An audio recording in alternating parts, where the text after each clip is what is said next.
Setiap tokoh besar selalu punya tempat spiritual di mana jiwanya berlabuh. Dan bagi seorang Soekarno, sang proklamator, tempat itu bernama Muhammadiyah. Dalam sejarah Indonesia, Soekarno dikenal sebagai orator ulung, pemimpin besar revolusi. Tapi jarang orang yang tahu bahwa ia juga adalah kader Muhammadiyah. Seorang guru, seorang murid spiritual dari Kiai Haji Ahmad Dahlan, pendiri gerakan Islam berkemajuan. Hubungan itu bukan sekedar administratif, tapi ideologis, emosional, bahkan sampai ke liang kubur. Mari kita telusuri kisahnya dari Bengkulu, dari ruang kelas yang sederhana hingga wasiat terakhir sang proklamator yang ingin dikafani dengan kain Muhammadiyah ketika beliau wafat.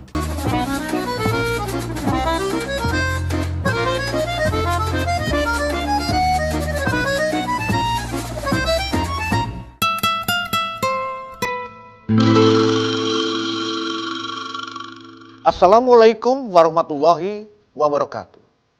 Hubungan Soekarno dengan Muhammadiyah bukan kebetulan. Ia tumbuh di Surabaya di tengah lingkungan pelajar Islam yang haus akan pencerahan.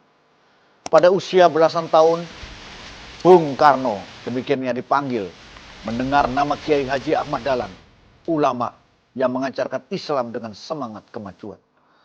Dari jauh, Soekarno mengagumi gagasan Kiai Dahlan. Islam harus membawa kemajuan, bukan sekedar mengulang tradisi. Islam harus membebaskan, bukan membelenggu. Pemikiran itu menempel kuat di benak Soekarno muda dan menjadi dasar ideologinya tentang Islam progresif dan rasional. Islam yang berjalan beriringan dengan semangat kebangsaan. Soekarno kemudian melihat Muhammadiyah bukan hanya sebagai organisasi keagamaan, tetapi sebagai simbol kebangkitan intelektual Islam Indonesia.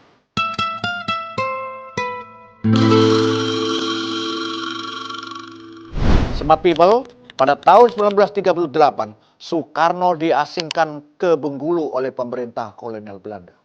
Tapi di kota kecil itu, sejarah justru menulis bab penting dalam hubungan Soekarno dan Muhammadiyah. Di Bengkulu, Soekarno resmi menjadi kader dan pengurus Muhammadiyah, menjabat sebagai ketua majelis pengajaran Muhammadiyah sekaligus direktur sekolah menengah Muhammadiyah.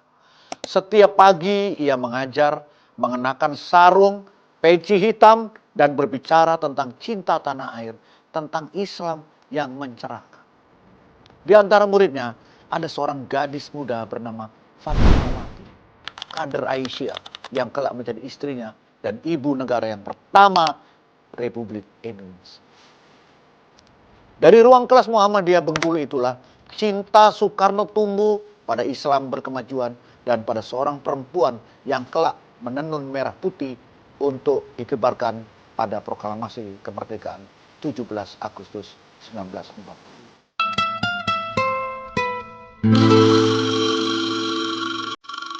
Pertemuan antara Soekarno dan Kiai Ahmad Dahlan sekitar tahun 1916 meninggalkan kesan yang tidak pernah padam.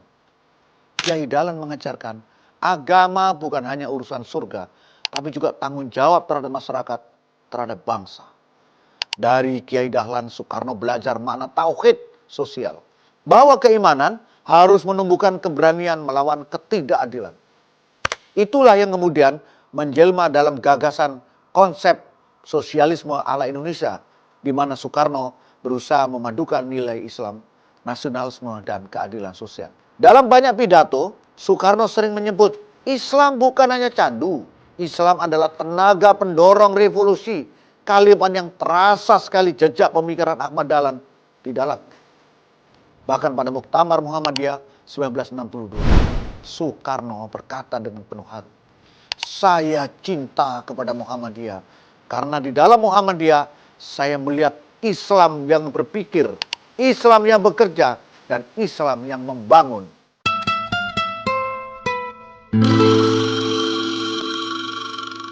Smart people, 21 Juni 1970, Soekarno berpulang di Wisma Yaso, Jakarta.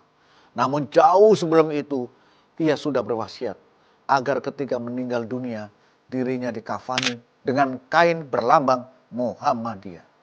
Baginya, Muhammadiyah bukan sekedar organisasi. Ia adalah rumah spiritual, tempat ia menemukan makna Islam yang memerdekakan. Permintaan itu disampaikan pada sahabat-sahabatnya, termasuk Buya Hamka, ulama besar Muhammadiyah. Ironisnya, Buya Hamka pernah dipenjarakan oleh Soekarno atas tuduhan politik. Tapi ketika Soekarno wafat, Buya Hamka datang dan memenuhi wasiat itu. Ia menjadi imam sholat jenazah Soekarno dengan linangan air mata, memimpin doa untuk seorang presiden yang dulu justru memenjarakan. Di balik semua perbedaan dan luka, dua tokoh besar itu dipertemukan kembali oleh sesuatu yang lebih tinggi, yaitu iman, kata maaf dan cinta kepada Muhammad.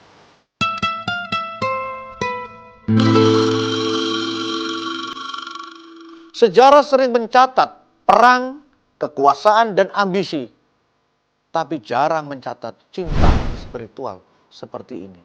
Seperti yang dilakukan oleh Soekarno. Dari Kiai Dahlan, Soekarno belajar bahwa Islam bukan sekedar keyakinan, tapi tindakan nyata membangun bangsa ini. Dari Muhammadiyah ia belajar arti kemajuan tanpa kehilangan iman.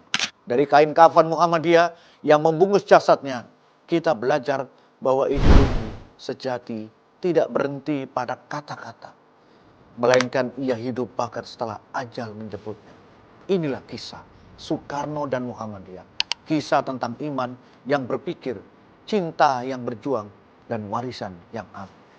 Nasrun minallah wa matul khorib. Wassalamualaikum warahmatullahi wabarakatuh.